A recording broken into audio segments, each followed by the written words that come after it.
नमस्कार दोस्तों, स्वागत है आपका एक बार फिर से मेरे चैनल पर। मित्रों, सावन का पवित्र महीना चल रहा है और ऐसे में यदि काशी में विराजे बाबा विश्वनाथ की बात ना हो तो अधूरा सा लगता है। जी हाँ, आज मैं आपको शिवजी के 7वें ज्योतिर्लिंग काशी विश्वनाथ की महिमा के बारे में बताने जा रहा हूँ। काशी नगरी यानी आज का वाराणसी शहर पतित पावनी माँ गंगा के उत्तरी तट पर वरुणा और असी नदियों के संगम के बीच बसा हुआ है। इसे संसार की सबसे पुराने नगरों में माना जाता है और ऋग्वेद में भी इसका वर्णन मिलता है। पहले यह भगवान श्री हरि विष्णु की नगरी थी, जहाँ पर श्री हरि के आनंदाश्रु गिरे थे और वहाँ पर बिंदु सरोवर बन गया और प्रभु यहाँ बिंदु माधव के नाम से प्रतिष्ठित हुए। ऐसी एक कथा है कि जब भगवान शंकर ने नाराज़ होकर ब्रह्मा जी का 5वां सिर काट दिया तो उसके बाद ब्रह्म हत्या की पाप से मुक्ति हेतु कई तीर्थों के भ्रमण के बाद शिव जी को काशी में ही ब्रह्म हत्या के पाप से मुक्ति मिली थी। और इसके बाद महादेव को यह नगरी इतनी पसंद आ गई कि उन्होंने भगवान विष्णु से इसे मांग लिया और तब से वह यहाँ वास करने लगे। माना जाता है कि काशी भगवान शिव के त्रिशूल की नोक पर रखी हुई है और प्रलय आने पर भी काशी का विनाश नहीं होगा। मित्रों, काशी के महात्म्य का वर्णन कर पाना असंभव ही है। काशी का इतना महात्म्य है कि सबसे बड़े पुराण स्कंद महापुराण में काशी खंड के नाम से एक अलग से पृथक विभाग ही है।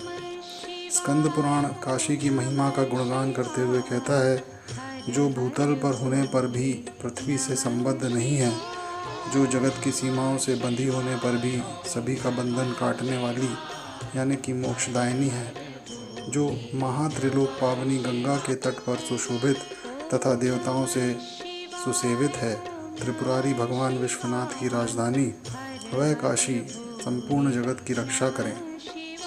इस नगरी का महात्म्य इसलिए भी बढ़ जाता है कि माँ शक्ति यहाँ शिवजी के साथ शक्तिपीठ मणिकर्णिका के रूप में नीर घाट पर विराजमान है। यहाँ देवी के दाहिने कान की मणि गिरी थी, तब से ही इस स्थल का नाम मणिकर्णिका शक्तिपीठ है। काशी के विषय में एक और कथा प्रचलित है कि शिवजी को राजा देवोदास की वाराणसी नगरी बहुत पसंद आई। भगवान शिवजी के लिए शांत जगह के लिए निकुंभ नामक शिवगण ने वाराणसी नगरी को निर्मनुष्य कर दिया, लेकिन राजा को बहुत दुख हुआ।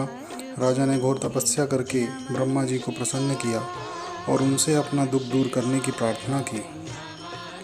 देवदास ने कहा कि देवता देवलोक में रहें, पृथ्वी तो मनुष्य के लिए है। ब्रह्मा जी के कहने पर शिवजी मंदराचल पर्वत पर चले गए। वे चले तो गए, लेकिन काशी नगरी के लिए अपना मोह वे नहीं त्याग सके। तब भगवान विष्णु ने राजा को तपोवन में जाने का आदेश दिया और उसके बाद वाराणसी महादेव जी का स्थायी निवास हो गया और शिव जी ने अपने त्रिशूल पर वाराणसी नगरी की स्थापना की। ऐसी मान्यता है कि वाराणसी या काशी में मनुष्य के देहावसान पर स्वयं महादेव उसे मुक्तिदायक तारक मंत्र का उपदेश करते हैं। इसीलिए अधिकतर लोग यहाँ काशी में अपने जीवन का अंतिम वक्त बिताने के लिए आते हैं और मरने तक यहीं रहते हैं और इसके लिए काशी में पर्याप्त व्यवस्था भी की गई है। वाराणसी कई शताब्दियों से हिंदू मोक्ष तीर्थ स्थल माना जाता है। यहाँ मनुष्य को मुक्ति मिलती है और दोबारा गर्भ धारण कर पृथ्वी पर नहीं आना पड़ता। भगवान शिव खुद यहाँ तारक मंत्र देकर लोगों को तारते हैं। मित्रों, काशी एक रहस्यों से भरी नगरी है और इसका महात्म्य कहा नहीं जा सकता। मित्रों, जानकारी कैसी लगी कमेंट ज़रूर करें और मेरे चैनल को सब्सक्राइब करें और सनातन धर्म के प्रचार के लिए वीडियो को शेयर ज़रूर करें। जय बाबा विश्वनाथ।